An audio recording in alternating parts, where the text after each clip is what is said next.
Well, Matt, it's difficult to know where to start, but what a turnaround from your side. You must be so pleased with them. Yeah, needed it.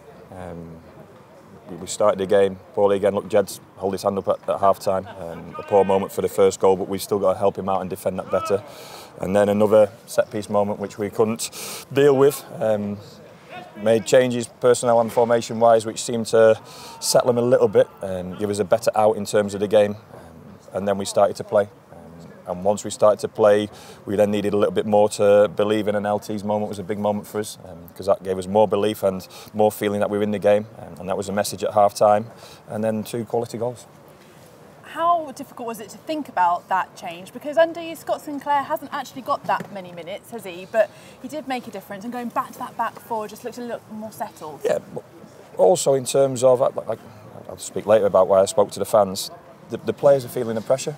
And when the players are feeling the pressure, you need players of a certain stature, a certain maturity, a certain experience in terms of knowing their game and being able to help other people out. And that's what I thought Scotty could do, alongside his legs, of course, and the change of shape obviously allowed him to come back into the fold. But just we need the ones on the pitch who are comfortable, even in difficult moments. We were too fragile at the moment, and that was obviously the message to the fans at the end, where we need each other a little bit more than what we showed in that first half an hour.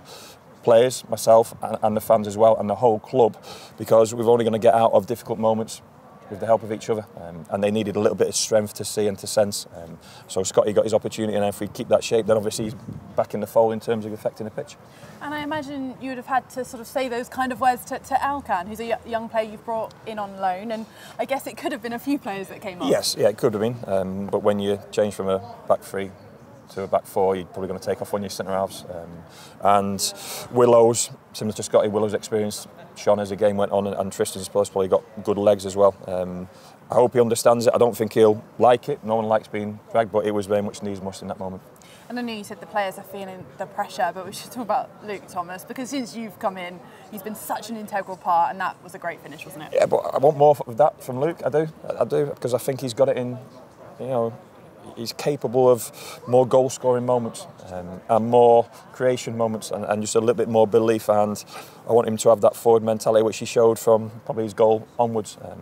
But I've liked working with him, but there's so much more to come from him. And I think it's a mental aspect as much as a capability one. I think he's a top player, but he's got to really, every time he receives the ball, can I threaten the opposition goal? And he started to do that as the game went on, and he probably ran a little bit harder, and you could see physically at the end he was draining a little bit, but that's what I want the team to look like. It's not always possible because the opposition played a part, because they do. But that's what our intent needs to be like from a footballing mentality.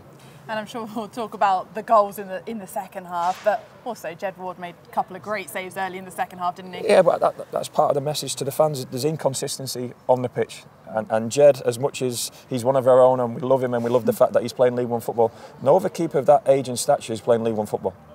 So he needs as much help as I can give him. The back line can give him, his teammates and the fans as well, and they need to understand that aspect. And the mistake in the first half was a big mistake, but then the saves he made in the second half were so important. But that's the inconsistency we get with a lot of our group and the fragile nature of it. So understanding it, and you don't always have to like it, but you just got to appreciate where the group were at, and we were in a difficult place for half an hour. A difficult place. I was stood there as a lonely man on the touchline, but then I could start to see a few signs of life, and the players could do as well. And someone who has been consistent with their goal scoring, Chris Martin, getting the equaliser. Yeah, but I could go through the home team and say I want more from him. And Chrissy leads the line, but I spoke to him about his personality at half-time, because only we can change it. And he changed it in the second half, and he got more service and he got more belief. We've got to believe in each other. If we don't believe in each other, then we've got no chance. And first half, he probably thought, when am I going to get on the end of a cross? Whereas second half, there were balls going in and around the opposition box. But then also his value, not even the opposition box, in our box, is huge against a physical team like Stevenage. And the winner, of course, Anthony Evans, with a quality strike, but a few minutes earlier, it looked like he wasn't going to be able to continue.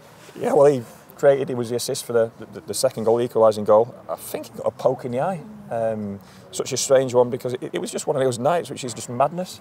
And then something else happens where your player's down injured, and it's an eye, not a gouge in any way, but just an unlucky ricochet, I don't know, a hand in the eye, and he couldn't see. He stood by us and his eyes were watering.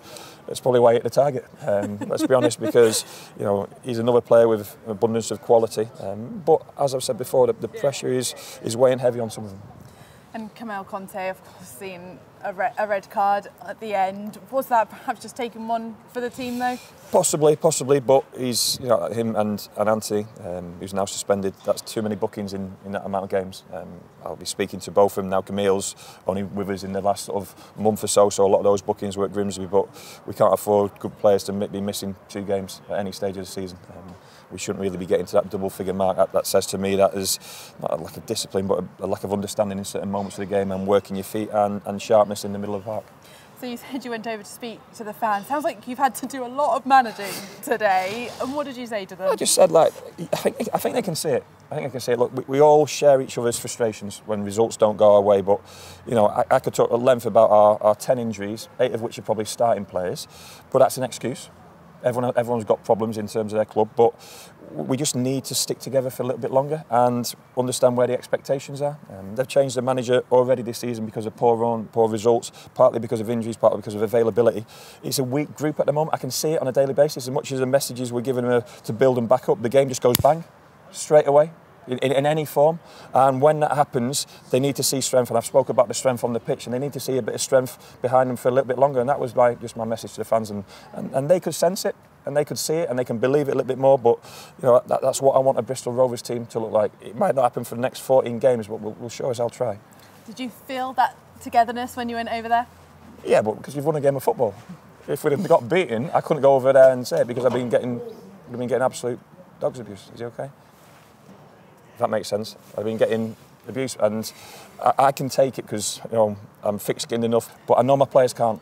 I can sense my players can't, and it does affect them. I heard them say in the first half, not fit to wear the shirt, and that's why some of them threw the shirt in, because that is weighing heavy, and it's a great souvenir for some of our fans, and they fully deserve it. But they've got to understand, and I want the players to understand what it means to wear a shirt, but I also want the fans to understand how difficult that can be sometimes, where they're capable of more, yes. Are they giving us as much as they possibly can? The majority are. Is this perhaps a harder job than you anticipated? Not really, no, because if a manager loses his job, there's a reason why.